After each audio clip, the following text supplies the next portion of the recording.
اپنے پڑوسی پر توجہ کرے.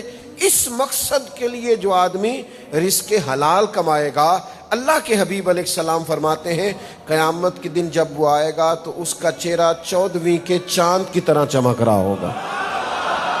یہ رزق حلال کمانے والے کی فضیلت ہے، جو ہاتھ نہیں پھیلانا چاہتا، جو اپنے بچوں کو کسی اور کا دست نگر نہیں کرنا چاہتا. کریم فرماتے ہیں 14ویں رات کی طرح چہرہ چمکے گا. تو میرے بھائی محنت کریں، جد و جہد کریں. آپ کو پتہ ہے جب ایک صحابی نے عرض کیا تھا کہ یا رسول اللہ صلی اللہ علیہ وسلم میرا دل کرتا ہے کہ میں سارا مال اللہ کے راستے میں خیرات کر دوں، تو حضور فرمانے لگے چوتھا حصہ دے.